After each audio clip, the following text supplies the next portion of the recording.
Hello and welcome to this channel. Hope you are doing great and learning English every day. তো চলুন আজকের ভিডিওটা শুরু করা যাক। আমাদের ডে টু ডে লাইফে এমন ধরনের কথাগুলো বলার প্রয়োজন হয়, যেমন আমি কাজ করে করে ক্লান্ত হয়ে পড়েছি, সে খেলে খেলে ক্লান্ত হয়ে পড়েছে, তুমি দৌড়ে দৌড়ে ক্লান্ত হয়ে গিয়েছিলে। তো চলুন এই ভিডিওতে শেখা যাক এই ধরনের বাক্যগুলো অ্যাকচুয়ালি ইংরেজিতে কিভাবে বলতে হয়।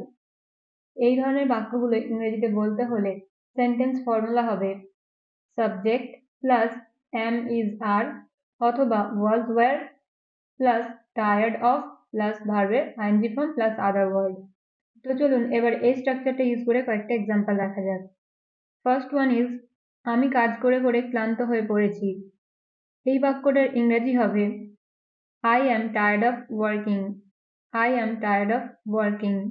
সে খেলে খেলে ক্লান্ত হয়ে পড়েছে। He is tired of playing. He is tired of playing. আমরা হেঁটে হেঁটে ক্লান্ত হয়ে পড়েছিলাম। যেহেতু এই বাক্যটা পাস্টের কথা বলা হচ্ছে, তাই এখানে আমরা সাবজেক্টের পরে were বসাবো। সো এই বাক্যটার ইংরেজি হবে We were tired of walking. We were tired of walking. তুমি দৌড়ে দৌড়ে ক্লান্ত হয়ে গিয়েছিলে। এই বাক্যটাও পাস্টের কথা বোঝাচ্ছে। তো এই বাক্যটার ইংরেজি হবে You were tired of running. You were tired of running. আমি তাদের বলে বলে ক্লান্ত হয়ে গেছি।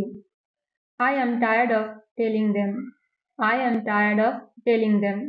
তুমি কাজ করে করে ক্লান্ত হয়ে যাবে। এবার এই বাক্যটা দেখুন, এই বাক্যটা কিন্তু ফিউচারের কথা বলা হচ্ছে।